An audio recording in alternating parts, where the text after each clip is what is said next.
오늘 방송 컨셉을 사실 전 대형주의 배신이라고 붙이고 싶어요. 결국은 한국 시장이 올라가려면 외국인들이 사줘야 된다.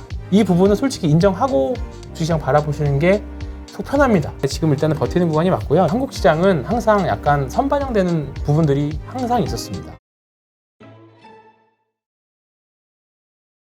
나오신 분은 신한금융투자 서울파이낸스센터의 황유현 PB팀장이고요. 안녕하세요. 안녕하십니까. 네, 오늘 하루도 정말 힘든 하루였죠? 참 웃음밖에 안 나오는 하루인데. 힘드네요. 네. 그렇지않아도 오늘 작가님이 저한테 방송에서 의기소침한 모습을 보여주면 안 된다. 그래서 한번 열심히 또 해보겠습니다. 제 생각도 말씀드려보고. 네. 하여튼 뭐 이번 한 주, 오늘만이 아니죠. 이번 한 주 정말 힘든 장이었던 것 같아요. 정말 생각대로 움직여주지 않고 또 거시적인 경제 전반 다른 글로벌 환경도 정말 안 좋았던 것 같고요. 근데 이제 문제는 더 안 좋아질 것이냐. 한국만도 안 좋은 것도 있고. 그렇죠. 그러니까 한국은 나쁜 거는 외국 거 받아들이고 좋은 건 안 받아들이고. 그렇죠. 네.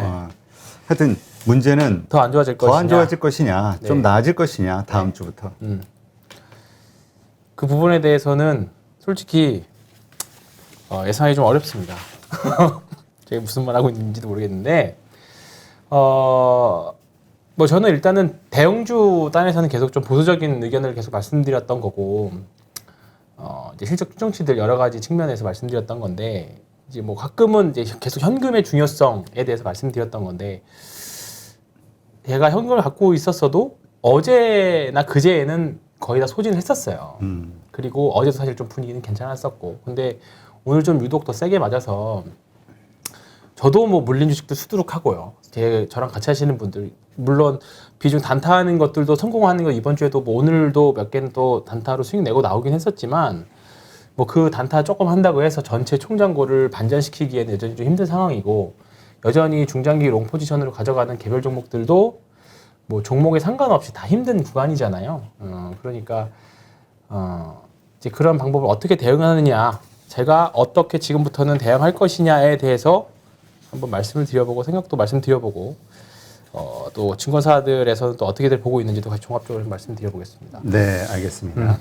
오전에 제 촬영을 했는데 그분은 그러시더라고요. 사무실 모든 금방 하는 주식하는 사람들이 욕하면서 키보드 던지고 그냥 술 마시러 나갔다 그러더라고요. 점심 때. 증권사 직원들 가끔 그러죠. 네, 증권사 직원들이나 주식하시는 분들 특히 오늘 뭐 자리에 있어봤자 별거 없다 대응도 싶으면 없다. 대응할 것도 없고 이미 주식들도 대부분 다 물려 있고 현금이 있다고 한들 오늘 같은 날 뭐 사기도 사실 쉽지 않은 날이기 때문에 그렇죠. 월요일 날 또 불안하니까. 그렇죠. 월요일까지 쉬니까 화요일 날 그러니까 좀 불안하니까 오늘은 뭐 개점 휴업인 상태로 하죠. 근데 저는 뭐 얼떨결에 오늘 방송 준비하면서 계속 뭐 조금 여러 가지 생각을 좀 해봤는데 한번 말씀을 좀 드려보면요. 일단 오늘 몇 가지 이슈가 좀 있었어요. 네. 그래도. 근데 그 이슈 들어가기 전에 일단 이 원인부터 좀 한번 따져보자고요. 이게 미국의 그 부채 한도 협상 때문인 것인지 인플레이션 문제 얘기하면서 파월이 금리 인상에 대해서 매파적인 이야기를 해서 그런 건지 중국의 헝다 때문인지 중국의 전력난 때문인지 도대체 이유가 뭐예요? 너무 많잖아요. 사실 이번 주 주중에 한번 뭐 중국 전력난 때문에 한번 그 이슈로 떨어졌다라고 하고 뭐 헝다 이슈는 사실 뭐 지난주에 거의 다 마무리된 것 같고 전력난 이슈도 좀 있었고 테이퍼링이나 금리 관련 문제는 이미 너무나도 다 잘 알려진 얘기고 그 다음에 그 미국 부채 한도 관련해서는 매년 나온 또 문제잖아요. 그냥 해결할 거다. 하다가 그냥 막판에 할 거다 이렇게 생각하는데 일단은 저는 우리나라 영업이익 추정치가 꺾였다는 거 이게 가장 크다라고 생각합니다. 이게 이거 지난주에도 한번 보여드렸던 그림인데 이거죠. 반도체 영업이익 전망치가 차트 좀 보여주세요. 요 부분인데요. 이 부분이, 반도체에 대한 전망. 네, 그러니까 21년, 22년 영업이익 컨센서스가 꺾이기 시작했다라는 게 가장 큰 것 같아요. 큰 것 같고 지금 계속 반도체 이번 주에 나왔던 리포트들도 지금 신규로 나왔던 리포트들 그다음에 디램 가격에 대한 전망들 보면 22년 상반기까지는 쉽지 않을 것 같다. 그러면 주가가 먼저 반영해서 움직이는 거다. 말씀드렸던 게 제가 그래서 말씀드렸던 또 이런 말 하기도 좀 그러네. 자, 이거부터 볼게요. 전체적으로 봤을 때 영업이익 추정치인데요. 지금 21년 영업이익 증가율은 계속 다 나와요. 오늘 발표한 수출 지표도 되게 잘 나왔어요. 근데 일단은 시장에서는 그거 다 반영했다라고 보는 거죠. 상반기 또는 여름 지나면서. 근데 지금 22년 영업이익 증가율이 떨어지고 있다는 거예요. 둔화하고 있다는 거죠. 그러니까 모든 개별 주식도 마찬가지고 개별 일반 뭐 전체 지수도 마찬가지로 제일 중요한 건 YOY예요. 사실 올해가 작년 대비 너무 극단적인 기저효과가 있었다는 거잖아요. 그렇죠. 근데 이제 너무 극단적이다 보니까 이게 과연 어디 포까지가 제대로 합리적인 범위냐. 근데 알고 봤더니 지금 오버슈팅까지 갔었던 거 아니냐라는 것들 때문에 외국인들이 올 여름 많이 팔았었고, 제가 9월 달 외국인들이 수급이 들어와서 반전한다라는 의견들도 좀 있었던 것 같은데, 저는 여전히 이 정도 가지고는 뒤집기는 너무 수량도 부족하고, 대형주들이 한번 시세를 내고 꺾이는 구간에, 추세적으로 꺾이는 구간에 들어갔기 때문에 한국의 사이클, 주가 사이클 특성상 이제 쉬는 구간이라고 말씀드렸던 건데, 이 정도 떨어졌으면 반등도 기대를 해 볼 수는 있기는 한데요. 아직은 조금 시간 저는 필요하다라는 생각입니다. 왜냐면, 이거 이제 오늘 저희 회사에서 나온 리포트인데, 저희 웬만하면 저희 회사 리포트들을 여기서 좀 객관적으로 말씀드리려고 하기는 저희 회사 차트를, 저희 회사에서 만든 리포트를 말씀 잘 드리진 않는데, 대부분의 증권사들의 영업이익 추정치들을 보면 다 비슷합니다. 그러니까 지금 내년도 21년이 올해고 22년도에 영업이익 전망치, 코스피 전망치, 이게 내년에 늘긴 늘어요. 늘긴 늘어요.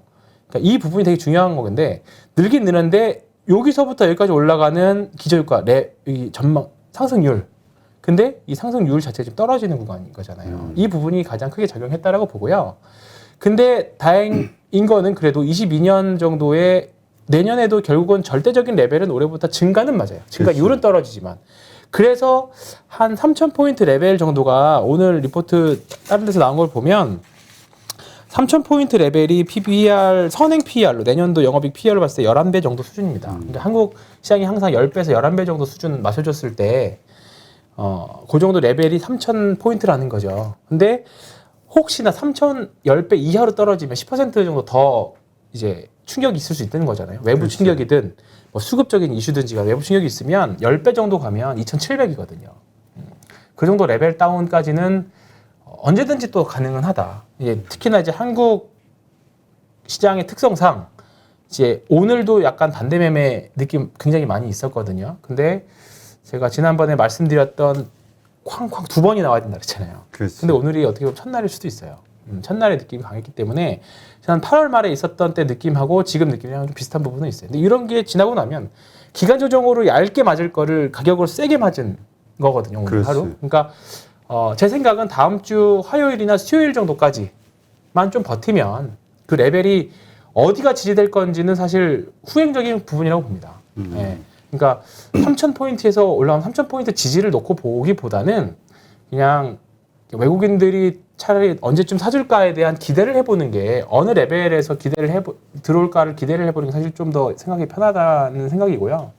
근데 이제 이거를 역으로 추산해서 생각을 해보면 2,700에서 3,000포인트 사이에서는 있을 거다라는 거죠. 범위가 넓긴 한데 우리가 애널리스트들하고 저희들이 합리적으로 제시를 할 수 있는 그런 범위인 거고, 또 종목마다는 좀 다르겠죠. 이제 종목을 어떻게 대응하느냐에 대해서는 또 말씀드릴 건데, 일단은 뭐 지금 이 방송을 보시는 분들, 우리 저희 모니터뿐만 아니라 만약에 이제 지금 이 보시는 분 자체가 이제 저뿐만 아니라 모든 출연자분들이 이제 증권사 사기꾼이다 부터 시작해서 애널리스트 다 못 믿는다, 이제 비난의 화살을 아마 돌리실 겁니다. 근데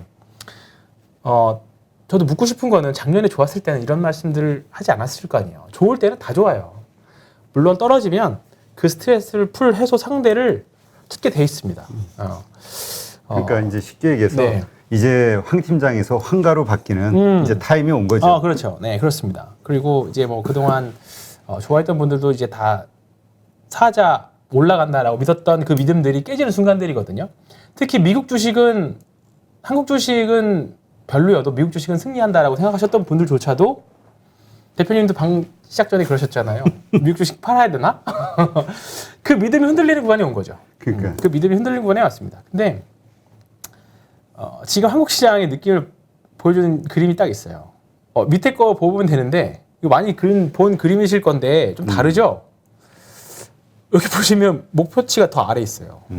지금 요 상황인 거죠. 어떻게 보면 작년에는 장기 투자가 어려운 건 알잖아요. 그렇죠. 네, 어려운 건 아는데 장기 투자를 했더니 지금 더 아래에 있네. 시간만 버티면 되나 이게 이게 생각했는데 그렇죠. 그 과정 속에서 이런 공포의 구간들이 계속 나오니까 계속 나오죠. 그리고 나는 그 과정도 겪었어. 버틸 수 있어라고 생각했는데 지금 보여주는 계좌 수익률이나 종목의 수익률은 처참한 케이스들이 많죠. 네, 처참한 케이스도 많고 피커 논란부터 시작해서 여러 가지 이유가 있지만 지금 장기 투자가 하는 구간이 굉장히 좀 어려운 구간에 있다. 그리고 나서 이 구간이 사실 조금 더 진행될 수밖에 없다는 거를 저는 뭐 한 소리 하실지언정 조금 더 말씀드리고 한국 시장은 항상 약간 선반영되는 부분들이 항상 있었습니다. 그런 부분들이었는데 선반영이라는 거는 실적에 대한 선반영인 거죠. 그러니까 제가 실적에 대한 선반영인지 아닌지 또는 제가 실적 추정치를 예상할 수는 없어요. 그리고 애널리스트가 아니기 때문에 계속 실시간으로 실적이 이게 좋을지 안 좋을지 예상할 수 모르는데 저는 그거를 하기 위해서 제가 제 나름대로 거래량 분석을 통해서 저는 과거 패턴들을 통해서 말씀드렸던 건데요.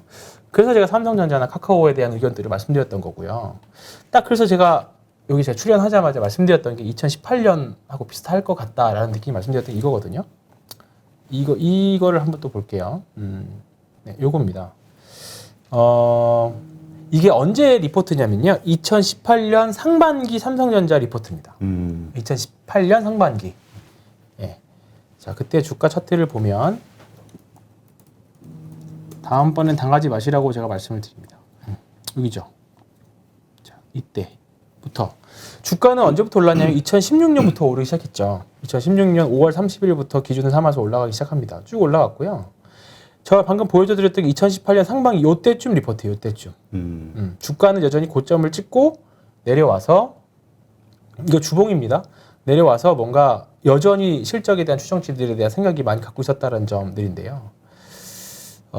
이때 리포트를 보면 2018년 상반기니까 F로 나와 있잖아요. 그렇죠. 64조 정도 예상을 하고 있었어요. 64조. 그리고 2019년도, 그러니까 2018년 당시에 내년 목표치는 67조, 20년 68조. 근데 이때도 사실 상승률은 줄고 있었잖아요. 이 보면 그렇지. 53조에서. 네. 그러니까 보시면 2016년도부터 주가는 오르기 시작했다고 말씀드렸는데 이때에서 여기에 상승폭이 제일 크잖아요. 그죠? 그러니까 주가는 2016년, 2017년, 2017년 말까지 올라갔었고 외국인들은 여기서부터 엑시트를 준비하고 있었다는 거죠. 이런 부분들인데 이게 실제로 어떻게 됐냐면, 그러니까 이대로만 나왔어도 삼성전자가 이렇게 박살나진 않았을 건데 실제로 삼성전자 주가가 어떻게 나왔냐면 실제로 연간을 보면 2018년도에 60조 59조 정도 나왔잖아요. 약간 못 미쳐. 근데 19년도에 완전 박살이 났죠. 28조로 줄어들었잖아요. 실제는. 그러니까 예상치는 53조, 60조가 넘을 걸로 예상을 했는데 60조 이상. 근데 실제 가서는 이게 완전 박살이 2019년, 20년 가도 회복을 못 하잖아요. 그러면 이거를 어떻게 예상을 하는, 그때 당시에 2018년 상반기에 어떻게 그걸 예상하느냐에 대한 문제잖아요. 지금도 마찬가지고. 근데 이제 저는 그거를 역으로 거래량 통해서 만약에 이게 삼성전자가 그런 게 아니었다라고 하면 이렇게 다 털어내는 그림이 없었을 거다. 최소한 이런 거는 나오지 않았을 거다라는 거죠. 이런 것들은. 그러니까 근데 또 반대로 생각해 보면 주가가 다시 또 몇 년 동안 기어서 하다가 영업이익에 대한 기대치가 쭉 낮아지는 시대가 올 거잖아요. 낮아지고 그러다 갑자기 내년도 전망치가 쭉 올라갈 때가 올 거예요. 그러면 분명히 거래량에서 다시 또 외국인들이 대량으로 사는 느낌들이 있을 겁니다. 이런 식으로 이런 식으로. 그러면 그때 가서 다시 삼성전자는 또 기대를 해볼 수 있는 거죠. 근데 그때까지는 삼성전자에 대한 시간이 많이 걸린다. 배당 정도 투자.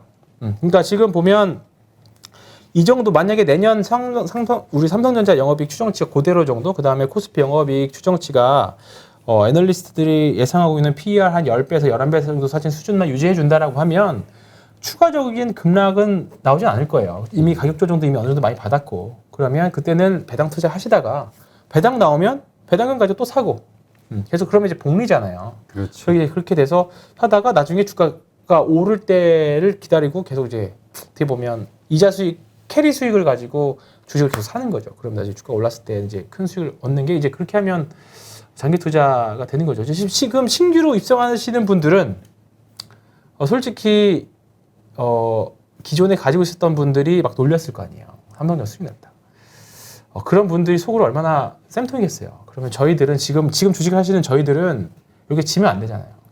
지면 안 됩니다. 지면 안 돼요. 우리가 지금 인고의 세월을 몇 개월을 버텼는데 지금 심적 고통, 물적 고통을 다 버텼는데 여기서 그 새로 들어온 사람들의 그 놀림을 이겨내실 수 있어요. 지면 안 돼요. 지면 안 되고요. 지금 구간에서는 나중에 두고 보자. 이를 갈고 공부하시고 버티시는 구간. 지금 나중에 뭐 장투를 손절도 승리한다. 의미 없고. 없죠. 지금 의미 없어요. 카카오 모든 종목이 다 손절 의미 없습니다. 카카오, 네이버 다 포함이에요. 그러니까 지금 구간에서는 배당을 이용하든 아니면 본업에서 캐리 수익을 뭐 아끼시든 하든지 간에 지금 일단은 버티는 구간이 맞고요. 여기서의 그러니까 내년 영업이익 추정치가 보면 아까 말씀드렸던 거에 대한 기반은 가지고 있습니다. 일단은 여기 내년에도 영업이익 전망치 증가율은 줄어도 영업이익은 절대 규모는 올해보단 늘어난다. 올해만큼의 기저 효과는 없더라도 내년에도 절대 규모는 늘어난다. 왜냐면 수출이 일단은 늘어나고 있는 국면이기 때문에 뭐 반도체 공급 부족 해소만 해결된다면 자동차도 좀 더 팔릴 거고 이 부분들이 더 늦어져서 자동차도 좀 고전하고 있는 부분들이 있거든요. 그렇죠. 그러니까 내년에도 영업이익 추정치 전망치 또는 이제 올해 4분기 정도 되면 전망치들이 계속 나올 거예요. 이제 3분기 끝났으니까. 그러면 이제 그 전망치들이 크게 훼손되지만 않는다라고 하면 여기서의 추가적인 하락은 좀 제한이 될 겁니다. 다만 한국 시장 특유의 반대 매매, CFD 반대 매매, 스탁론 반대 매매, 뭐 미수, 신용, 담보대출 반대 매매 이런 것들 때문에 일시적인 충격이 빡 올 수 있죠. 그런 점에서 그런 것들을 또 버텨내면 사실 이걸 길게 끌고 가면 더 안 좋아요. 그냥 세게 맞더라도 하루 이틀 만에 끝내고 악성 매물 털어버리고 그냥 그 다음에 정리해버리는 게 시간, 기회비용 더 아껴주는 빠르게 반등할 수 반등할 수 있으니까. 있죠. 그래서 지금 이번에도 사실 반등이 나오면 V자 반등 확률이 높다고 생각해요. 오히려 그냥 물량 싹 정리해버리고 반등하면. 그러니까 오히려 지금 현금을 가지고 계신 분들이라고 하면 조금 더 참았다가 정말 옆에 사람이 우리가 흔히 말하는 요즘 젊으신 분들 20대 하는 말로 친구 매매라고 하잖아요. 친구가 한 20% 물리면 들어가는 거. 네. 정말 힘들다, 괴롭다. 그런 분들 주변 분들이 그런 고통을 할 때 특히 이제 주식 많이 하는 분들 사무실 있을 거 아니에요. 그렇죠. 오늘 저랑 같이 주식하는 선수라고 하는 분들의 카톡방이나 여러 가지 대화방들도 다 조용했어요. 뭐 할 말이 없죠. 사실 이장이에요. 어떻게 하겠어요. 근데 이제 그 주변 사람들이 할 말이 말수가 급격히 줄어들고 이제 이게 결국은 주식시장의 거래량이거든요. 거래대금. 지금 거래대금도 굉장히 줄어 있는 상태예요. 지금 사는 사람은 없고 파는 사람만 많으니까 지금 시장이 이렇게 쉽지 않은 거죠. 그러니까 그때쯤 가서 또 샀다가 좀 올라오면 또 반등하면 또 매매했다가 지금 어쩔 수 없이 단기 매매해야 되는 거라고 보고요. 그리고 제가 이번에도 명확히 한 번 더 말씀드리고 싶은 건 어쩔 수 없이 인정해야 되는 부분들을 말씀드리면 이 부분이거든요. 개인들이 주식을 사서는 절대 올라간다기보다 개인들은 주식시장을 올릴 수 없다. 버티는 정도. 네, 버틸 수는 있어도 개인들이 주식을 사서 주가가 올라가진 않는다. 아직까지는. 나중에 한국 시장이 선진화돼서 더 어떻게 될지 그때는 모르겠지만 결국은 한국 시장이 올라가려면 외국인들이 사줘야 된다. 이 부분은 솔직히 인정하고 주식시장 바라보시는 게 속 편합니다. 그냥 마치 그냥 작년에 사실 좀 언론에서 너무 동학개미 운동부터 시작해서 너무 과하게 한 부분들이 있다고 생각해요. 저는 사실 그 내용에 대해서 계속 반대했는데 사실 말만 하면 다들 말씀들 하도 하셔서 그냥 내 돈이나 벌자 하고 그냥 말았었는데 이번에 확실히 좀 느끼셨으면 좋겠습니다. 저는 뭐 또 댓글로 어떻게 다르실지 모르겠지만 여전히 한국 시장은 중간재적 시장이기 때문에 개인이 주식을 사서는 주가에 시원한 반등 나오기 쉽진 않다. 그러니까 결국은 기관이나 외국인이 그렇죠. 사줘야 네. 장은 오러갈 수 결국 있다. 지수 플레이는 외국인이 해야 된다. 네, 외국인은 어떻게 보면 정직해요. 영업이 컨센서스가 올라가면 따라서 사고 떨어질 것 같으니까 파는 거죠. 다만 우리보다 먼저 팔죠. 얘네들이. 근데 사실 이번에 올 여름에 고생을 했던 거는 너무 지나친 대형주에 대한 믿음. 오늘 방송 컨셉을 사실 전 대형주의 배신이라고 붙이고 싶어요. 그나마 저는 믿고 있었던 몇 가지 대형주들도 사실 오늘은 다 쓸려서 내려왔는데 일단 지금은 그런 국면이다. 예, 결국은 외국인들의 매매 패턴이 굉장히 중요하고 그런 부분을 보시면 좋겠고요.